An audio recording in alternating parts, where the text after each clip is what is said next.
Jesus was our example, is our example. And he's showing us, watch out about this attitude thing. Notice there's no conclusion to this story.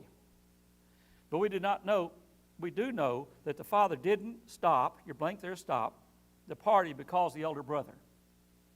Now, it gives us the answer, the conclusion of the story. He didn't go ahead and say, okay, the elder brother does this. He just stops it right there. But we do know he didn't stop the party just because the elder brother had the wrong attitude. Does someone have a question or comment? Okay.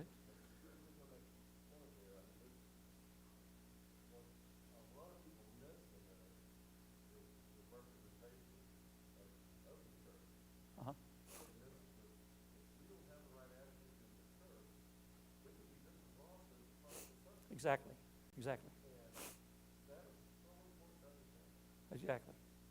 And even almost more of an impression, Doug, than the little lost, as far as concerned.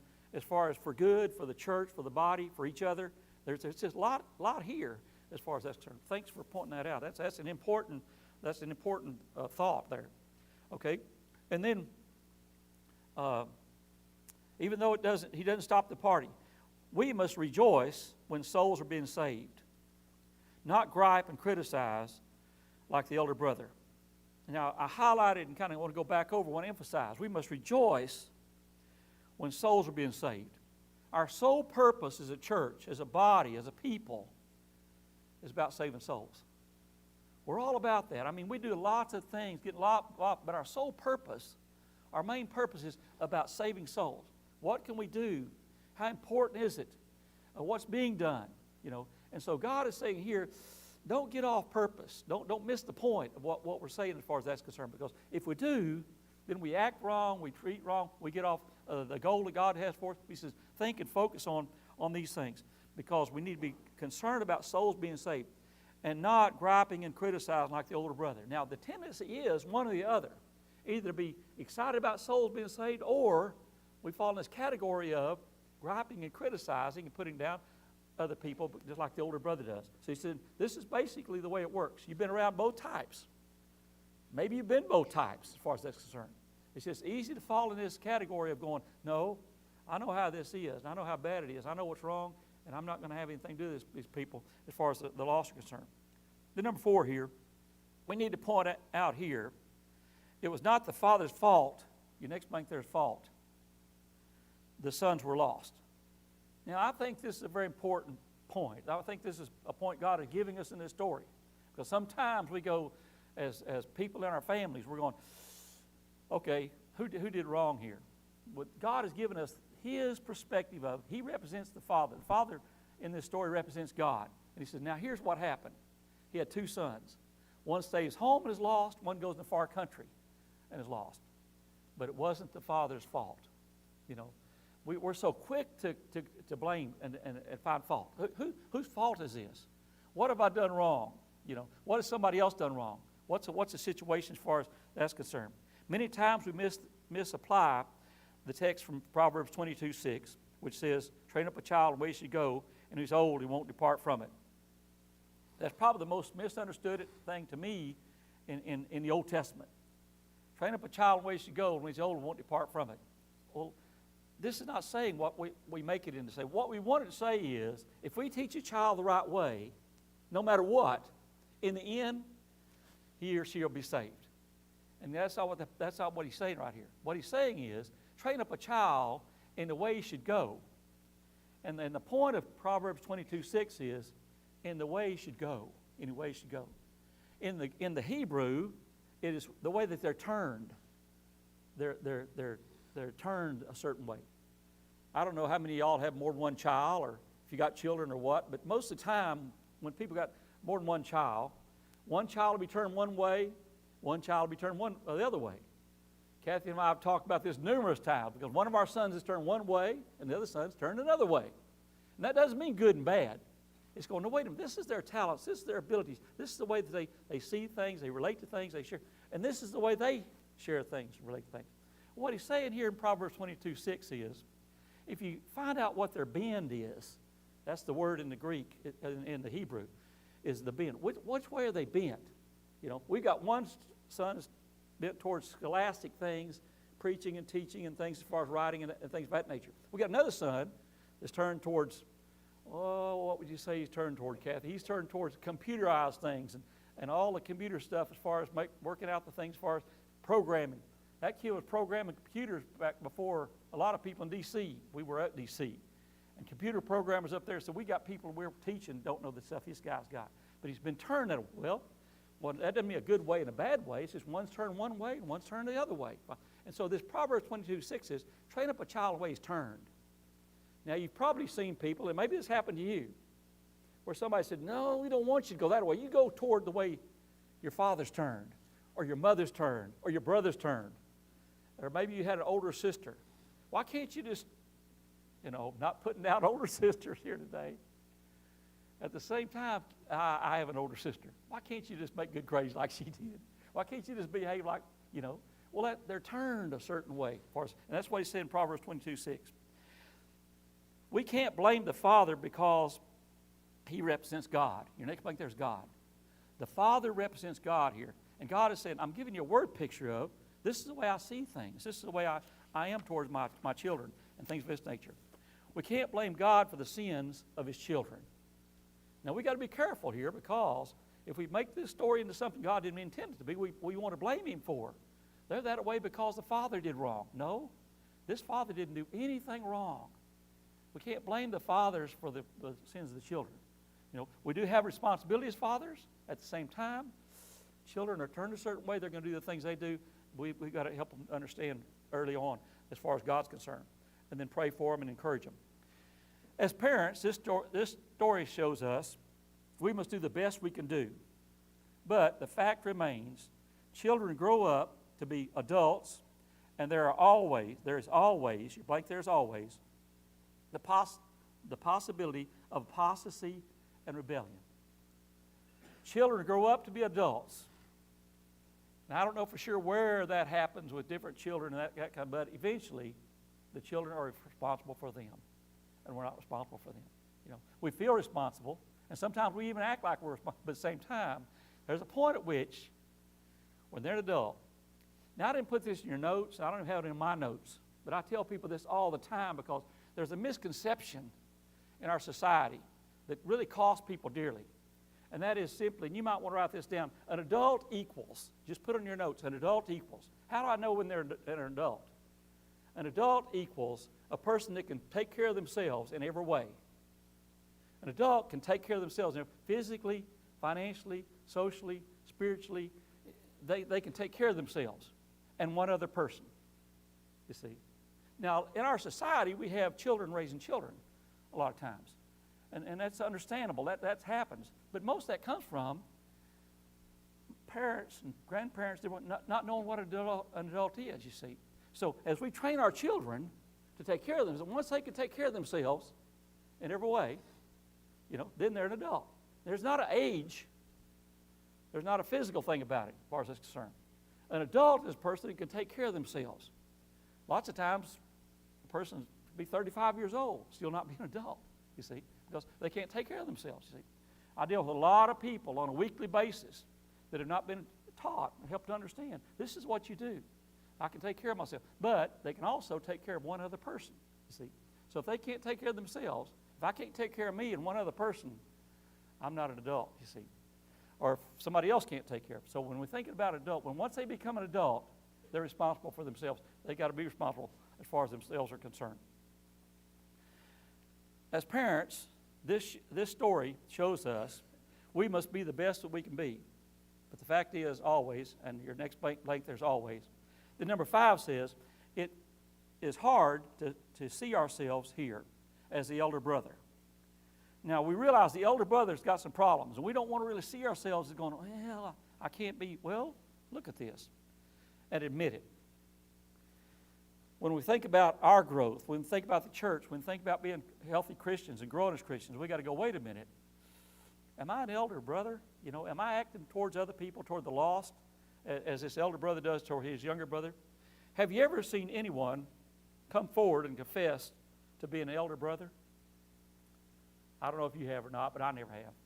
In my lifetime, been in the church a long time, but I never had anybody come forward and go, I've treated other people like this. This is why I've seen things.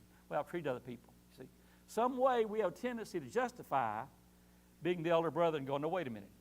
I deserve to get to do, like we've talked in previous classes, put these people through some grief and some difficulty and judge them and things of that nature. There's 4 points as far as the elder brother is concerned. Number 1 is, the elder brother served at home without, your next blank there is without, joy and love. Now, a big part of our situation as the church and also this elder brother is, he served at home, but he lost his joy and lost his love, you see. With the wrong motive, the wrong things going on with him. As we look at this, he was a hard worker, obedient, not minimized. We're not minimizing his hard work. Yes, he did. He stayed in there. He continued to run the ranch and did the things he needed to do at the same time at the expense of his attitude. Notice Luke 15:25. The elder brother, surprised by the music and dancing, we read that, lost his sense of humor. Nothing to laugh about anymore. When he comes up and he hears the music and the dancing going on in the household, this just goes all over him. There's a party going on in the Father's house. He not only didn't know about what it's for, he wasn't the one doing it. Somebody else is doing this. The Father is doing it.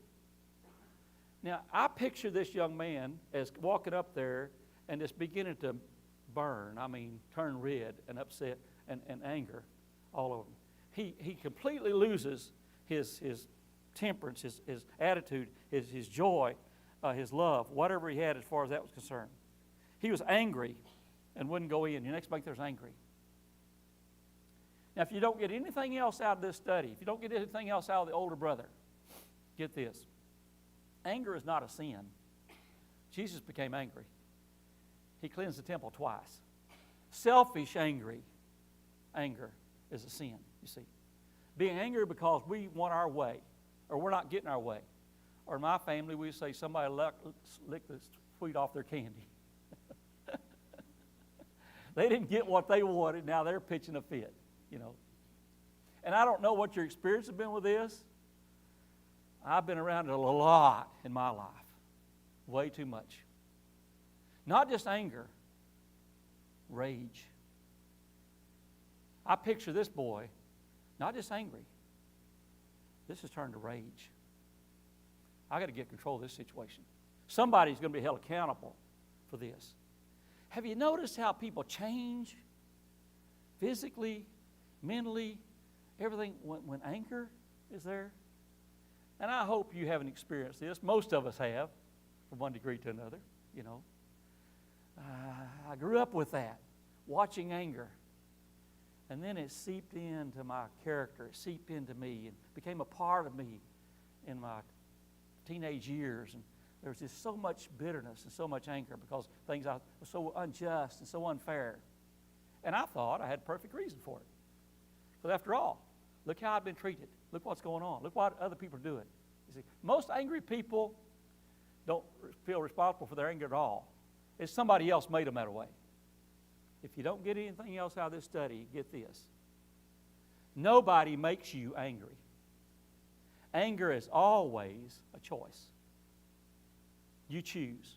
They choose. I choose. You see, it's a choice. But I couldn't help but yes, you can. This boy could have chosen. He did choose. He decides, you see. But God is saying here, take your lesson, If anger is a thing, you better get that in check. You see, better be very careful about that. Because usually, a lot of bad stuff happens when we get angry. And especially when anger persists. It's incredible how it affects us as far as that's concerned. He obeyed the Father's command, but he didn't know the Father's heart. He obeys the Father's command, but he doesn't know the Father's heart, you see. Now, sometimes as Christians, we obey the Father's command. We do what's supposed to be, what's expected of us, what we ought to do. But once we get the Father's heart, we go, no, wait a minute. It's not just about the command, you see. The old law was that, living under the rules and the laws and the regulations and things. The new is basically two things. When I was going to college, my professors wouldn't let me call it the new law. They said, if you call it the new law, you call it the law of love or the law of grace. That's what it is now. It's incredible It's as different as daylight and dark. But so many times we have a tendency to want to live under the old law. That's what the whole book of Galatians is about. They want to go back to the old law, you see. But the old law attitude, a lot of anger in the old law, keeping the law, things of that nature. Trying to manipulate and control other people and things of that nature. It's just a sad situation. Sometimes church people act like that. But just serve out of duty. Your next blank there's duty. Without joy, without love, without their heart into it. Sometimes, not always, but sometimes, I think I've seen preachers, I've seen elders, I've seen song leaders, I've seen teachers, I've seen Christian members, just out of duty. I'm just doing my duty, you see. Now, it's incredible how these people are when they're just doing their duty.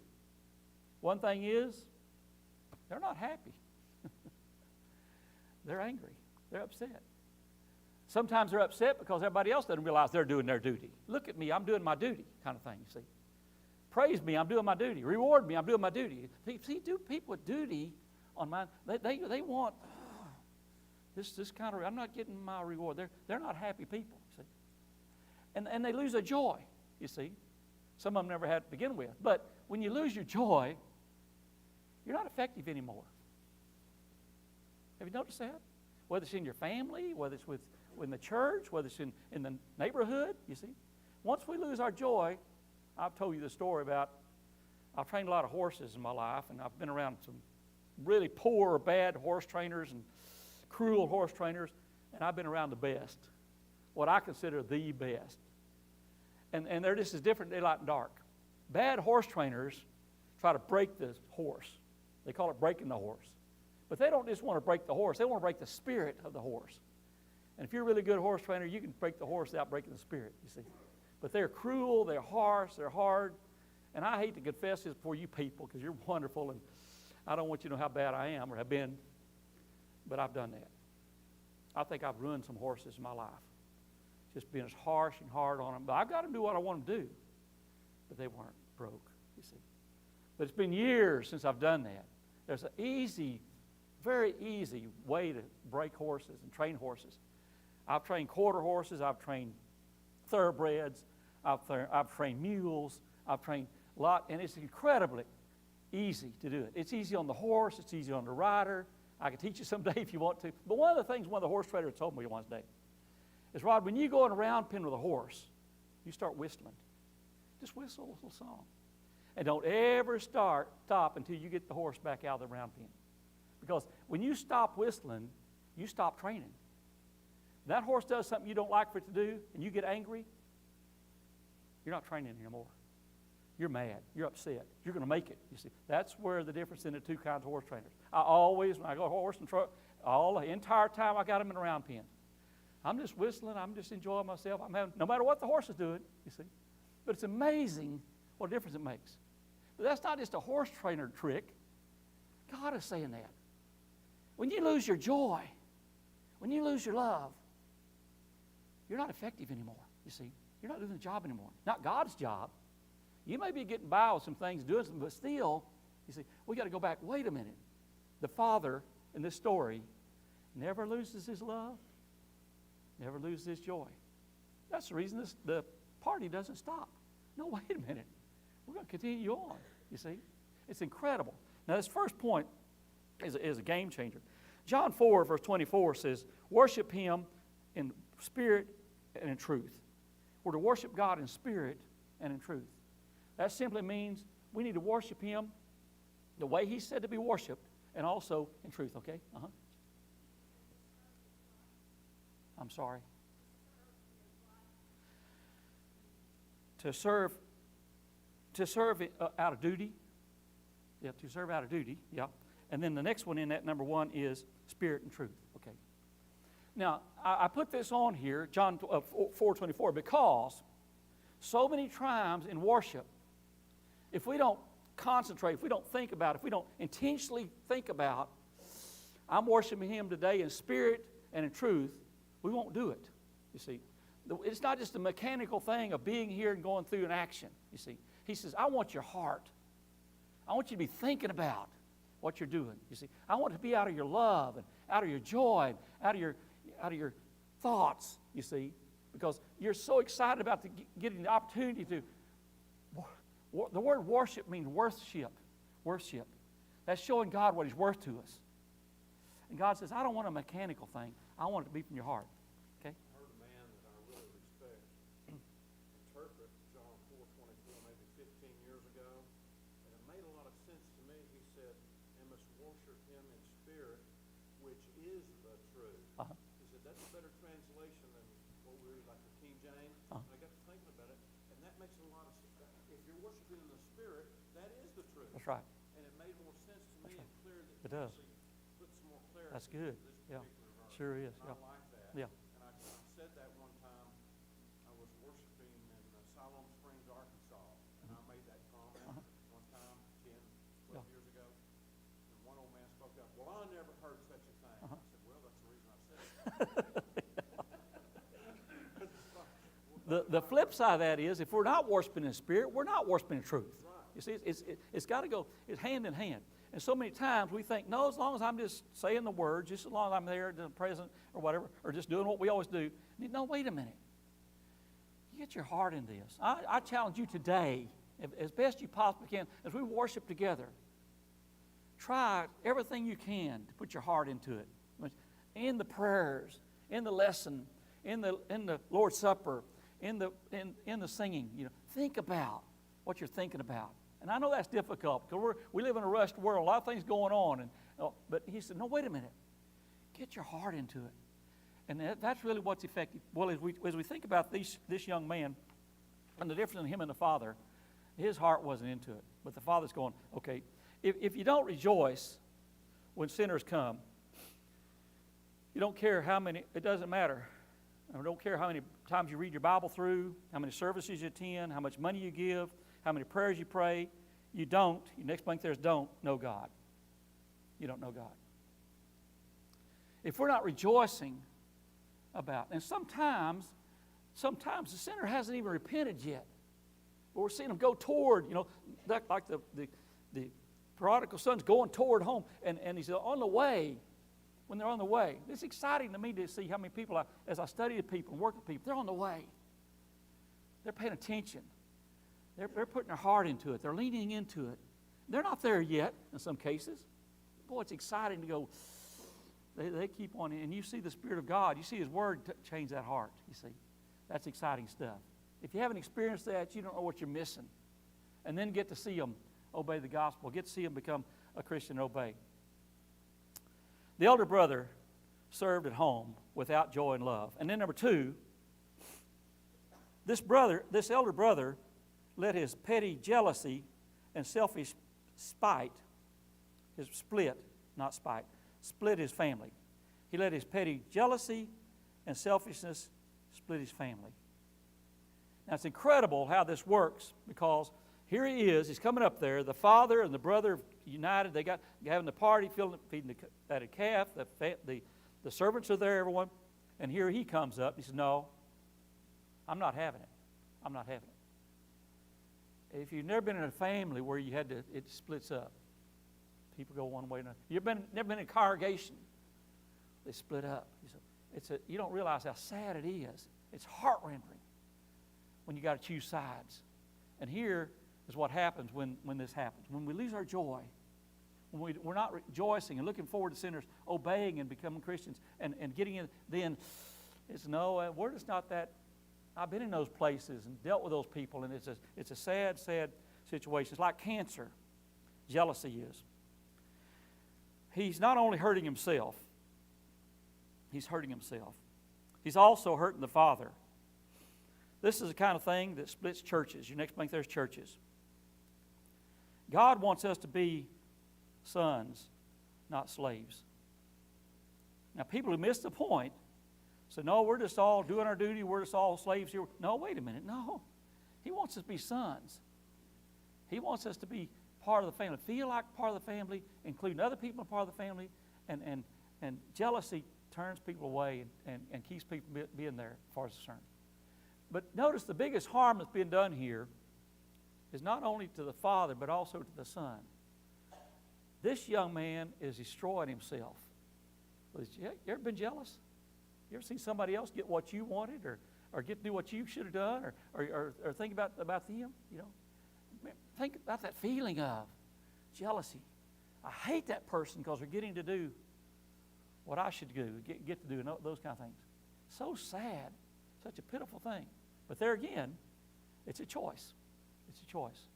This young man has chosen to go this route as far as his family is concerned with these things. God wants us to be sons, not slaves. 4 times in Luke 15, verse 29, the elder brother says, I, me, my, or mine.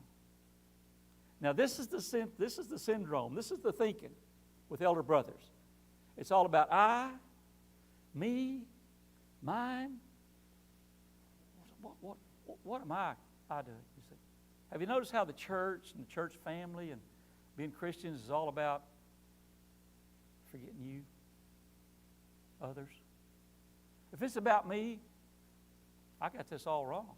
I got this backwards. If it's all about you, I got it all wrong. There are benefits, no doubt about that, but it's not about us. It's about them. It's about God. It's incredible how many Christians lose the point or miss the point. And then they raise kids around families and teach people. It's all about, no, it's not about us. This story, if you don't get anything else out of it, the elder brother right here, forget you, forget me. When we're the most effective, we go, no, it don't matter about me anymore. It's about what can I do as far as others are concerned, helping them to overcome. He says, I served. Your next blank there, served. All these years and got nothing. He lies right here. Point blank lies the father. I've done this all these years and I got nothing. You could just hear him screaming. You see his face. I hate you so much. I hate this so much because, look, I've worked like a dog. You ever heard that? Look how hard I've worked in the church. And I've heard preachers say it. I've heard elders say it. I've heard members say it. Look at all I've done, all I've given, and God's going, you haven't done nothing. Well, how can you say that, God? You give a son. You give a son. Then we'll say you've done something. No. Look at me. Look what I've done, you see. Be careful. It's easy to fall in. And if you get around people like this, it's easy to chime in. And look what all we've, this place wouldn't be here if it wasn't for, no, wait a minute. Give God the credit to do. He's a liar. The father gave, your next blank there, gave at least 2/3 of everything. He gave him at least 2/3 of everything. It was all his now. See what a liar he is? He's going, I get nothing. He got 2/3 of it. He owns the place now. He has the nerve before the father to say, I got nothing. What I get out of this is we need to stop worrying about what we don't get, and we need to be appreciative of what we get. I'm just blessed to be here. I'm so fortunate to get anything. Breath itself, When we get the really point of the thing, we get to realizing, no, I don't need to be throwing no rocks. I'm so blessed to be able to do anything or have a part of this. And here this young man saying, I got nothing. Not getting anything out of this. The elder brother let his petty jealousy and selfishness split his family. And then the third thing, the elder brother rejected his brother. Rejected, your next blank there. Notice how he's into rejection. 15:30 says, when this son of yours came, ever heard that? Ever said that? This ain't my brother no more. This son of yours. Wait a minute. That's your brother. No. That's your son. This person made a mistake. They've done the wrong thing. They're not, I'm not, And so he's rejecting his brother. Verse 32, the father had to remind him that this was his brother. Isn't that interesting how God puts in there, wait a minute, this is your brother we're talking about right here. I love that because sometimes our children forget who's kin to who. You're saying they don't know. This is your brother. You see, a large part of us, how we relate to each other, is how we see each other as brothers and sisters and and things. When we read between the lines, would it be right to say that the elder brother actually wanted it all? Because he didn't want the younger brother taking his part even leaving. It looks like he wanted it all to me. Oh, I think he did. Here you've given this third away. Yeah, yeah. He just wanted, Wasted it when yeah. I could have had it all. Sure. You should have kicked him out for even saying or thinking about it, you see. Yeah. And it's just amazing. Now, what we're talking about here is value system. Value system. What is your value system? You see, because this young man's value system got messed up. He's all of a sudden, he's valuing things that are not valuable, and he's not valuing things that are, you see. So many Christians get their value system mixed up. I have a little thing I do with premarital counseling, and it's got like 5 blanks, and on these 5 blanks, he has to write down there the most important thing to him, the second most important thing, third most important thing, fourth, and fifth. And then he's got to put down what she thinks are the most important things to them, as far as concerned. Did this about, I don't know, a year and a half, 2 years ago with a couple struggling and things. And she went over her list, and her number 1 thing on her list was God. And her number 2 thing was him, her mate. His number 1 thing was his job. His number 4 thing was her. I cried with her. She cried. I cried. Oh. Because I could just see this woman's heart breaking. Oh. She put him at number 2, and he put her at number 4. Automatically knew what was wrong with that marriage, that relationship. Well, don't judge them too heavily, because sometimes we get our value systems mixed up. We don't intend to, but we'll go into another story after this one with Jesus. And it's a parable. It's the most misunderstood parable, most misunderstood thing Jesus said the entire time on the next part of our study. I encourage you to study, read ahead, because it tells us a lot about this value system. But what happened is this boy gets his value system mixed up. When it's mixed up, everything is mixed up. Well, before we close, I want to encourage you this week, set your value system on your page someplace, or don't let anybody see it. Just write down, what is number 1 to you? 2 to you? 3 to you? 4 to you? 5 to you? If you got to give up everything else in these things, what's the most important thing? Because when we get it mixed up, we become like this son. Got his self mixed up. He directed his son. This man didn't understand. Your next blank there, understand. Brotherhood. He didn't understand brotherhood. When you misunderstand brotherhood, you misunderstood it all, as far as church is concerned. Brotherhood should be a very high value, very high importance to us, you see. You ever wonder why the older brother didn't go find the younger brother? The father couldn't. He doesn't. God didn't go out to the pig pen and bring us home. But the older brother could have. He could have gone out there. He could have said, listen, don't do this. He's acting like the younger brother was out there in paradise, and everything's wonderful with him. He's going through torment. It's horrible, you see. We get to thinking they're getting to do everything they want to do, and I'm at home having to do, no, wait a minute. There's punishment. There's sorrow. There's disappointment. There's confusion. There's all kinds of bitterness in the pig pen, you see. Don't ever think the people in the pig pen are happy. It's not a happy place to be. It's a sad place. It's a disappointed place. It's a confusing place. It's a dark place. But the elder brother, maybe you've been one. I'm one. I told you the story. One of the greatest blessings in my life was getting to go to the pig pen and tell him, you can do this. You and God can do this. He can. He does. This boy really missed out because of what? Selfishness. I'm not going to no pig pen. I'm not going out there to talk. He blew his part. I'm going to enjoy mine and enjoy what I want to. Sometimes we fail to realize to act without love, your next blank there's without, towards God's children, is to act without love toward God. To act without love towards God's children, ones He's created, is really acting without love towards God. Saying they're not worth anything and you're not worth anything. God said, no, wait a minute. I'm of top value. And I love these precious souls that are out there. They're precious to me, and I want to be precious to you as well. And then the last thing is, the father rejoiced when the young son came home. We talked about this last week. When the young son was coming home, he rejoiced. The father was disappointed in the elder brother. The father was disappointed in the elder brother. Then I put you a note here.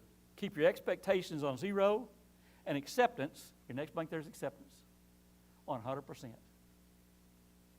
Keep your expectations. See, we set ourselves up for expectations. Oh, it's got to be this way. This way I expect it. No. You're setting yourself up for anger, you see. Disappointment.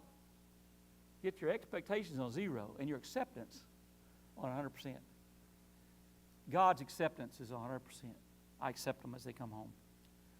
All the older brother had to do was to show a little kindness and love and mercy and grace. We must learn to sing and rejoice with the Father. Quickly. Number 1, the elder brother served without joy and love. Next blank there's without. Number 2, the elder brother was eaten up with jealousy and selfishness. Number 3, the elder brother rejected his brother. If you're not going to do that, what are you going to do? I finished it up here on your notes. He should have been looking. Are we looking for sinners? Are we looking for the lost? Or encouraging? Hoping. Do we even hope that they'll come home and do better? Praying and fasting. Really putting his heart into the return of the lost. Loving the lost. We need to look out for each other. We need to look out for each other. Then number 4, the father rejoiced. Your last blank there's rejoiced when the young brother came home. Let us be people who are rejoicing when the lost are saved and they come home. They repent. Thank you for being with us today.